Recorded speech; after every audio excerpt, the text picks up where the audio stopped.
Chers auditeurs, bonjour à tous. Et pour ce Shabbat, encore une fois, ce Shabbat en dehors d'Eretz Israël, où nous allons lire la paracha de Shlach Lecha, eh bien, j'ai souhaité traiter avec vous de l'importance des raisins. C'est une question qui œuvre aussi en parallèle avec nos compatriotes qui habitent en Israël.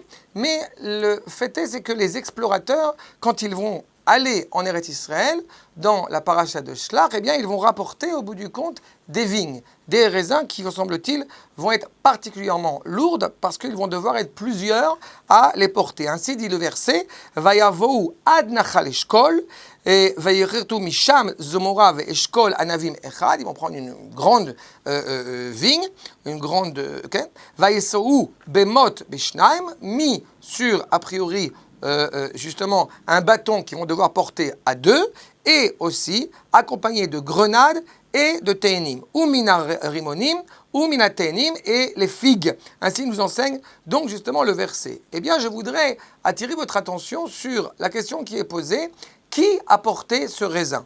Est-ce que, au bout du compte, cela serait Yoshua et Caleb, ou au contraire, les autres explorateurs qui vont fauter à la faute des explorateurs? C'est une première question. La deuxième, pourquoi justement du raisin? Pourquoi pas autre chose? Eh bien, c'est ce que nous allons essayer de découvrir ensemble.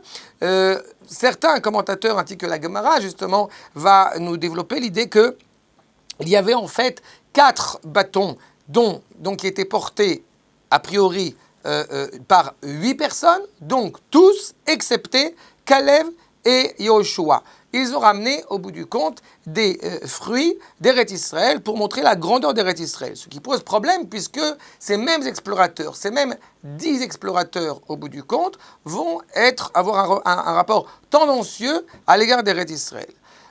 Alors, pourquoi ramènent-ils des fruits?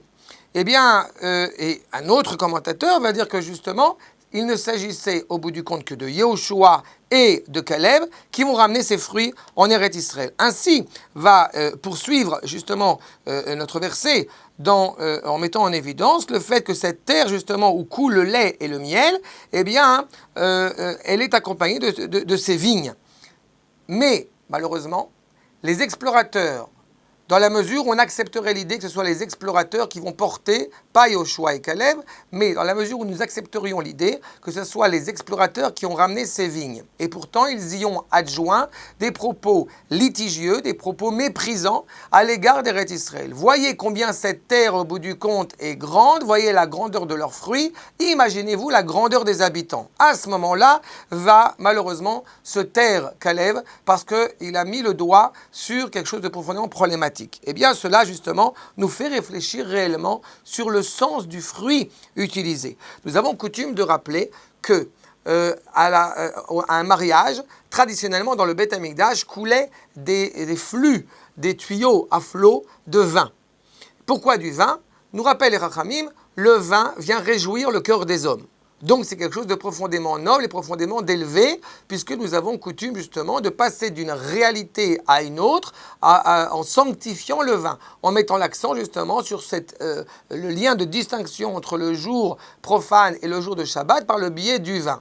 Mais cependant, si ce vin peut effectivement réjouir le cœur des hommes, si il est bu sans modération, s'il est utilisé sans avoir au préalable un regard suffisamment élevé, eh bien il peut nous amener à toutes les déviances, à toutes les scories les plus inimaginables. Par exemple, le cas de Noach, effectivement de Noé, en sortant justement de l'arche, qui va planter une vigne et qui malheureusement va s'enivrer, et cela va avoir des répercussions absolument dramatiques.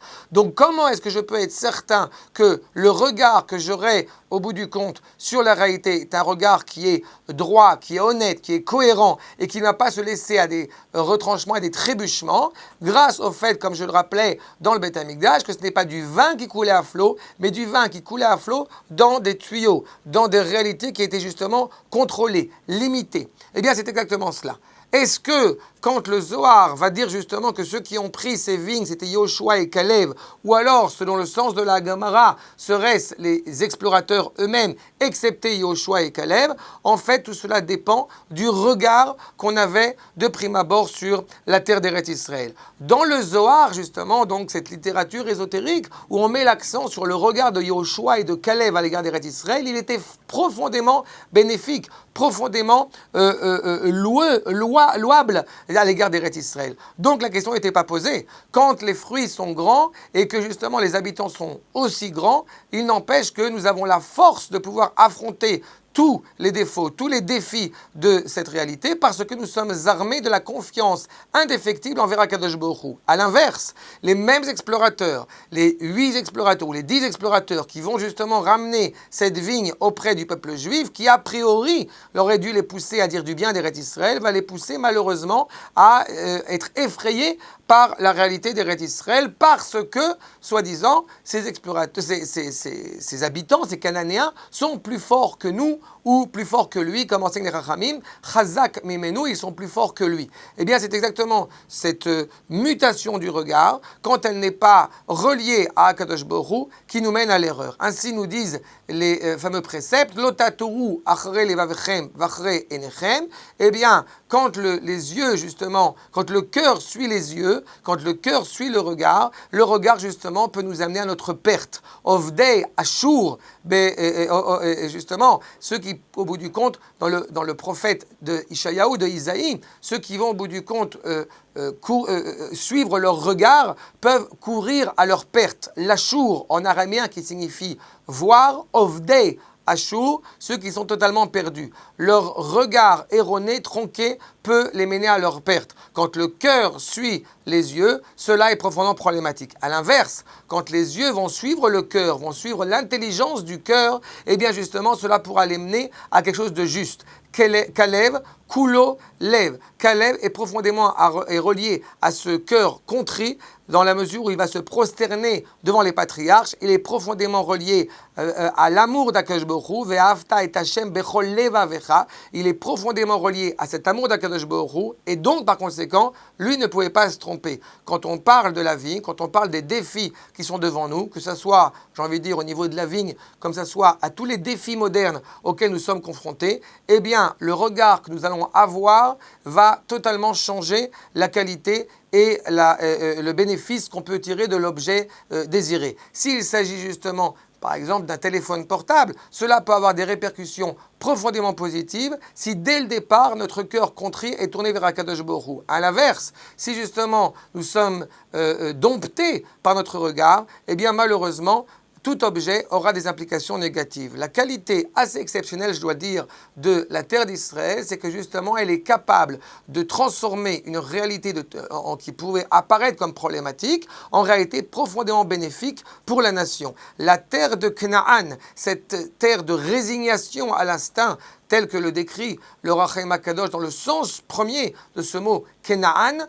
d'être résigné à son instinct, eh bien se transforme quand il est justement au sens positif du terme, en une résignation envers le Créateur. Cette terre où coule le lait et le miel, nous dira le Rav Tzvi Yehuda à Cohen Cook, justement, que cette terre, justement, où ce qui était a priori dénué de pureté, dénué de sainteté, dénué de choses faciles à gérer, le sang qui devient du lait, ce qui était impur devient pur. Ce miel qui provient dans la Mishnah, dans la Torah, c'est du miel de date, mais nous dirons les maîtres dans la Mishnah que c'est du miel qui provient de l'abeille. Eh bien, d'un animal qui est impropre à la consommation, on arrive à en sortir quelque chose de profondément élevé. Tout cela va dépendre du regard, encore une fois, et de cette vigne qui justement, ce eshkol, ou tel que le Midrash le rappelle, tous les membres du peuple juif, ils sont reliés comme la grappe de raisin. Eh bien justement, si jamais on laisse échapper un grain, un noyau de la grappe de raisin, cela peut être profondément difficile pour notre peuple. Donc espérons, Bezrat Hashem, tous ensemble, qu'en ayant un regard positif sur la réalité, nous puissions par là même la transfigurer en une réalité qui amènera très prochainement l'avènement messianique. Shabbat Shalom.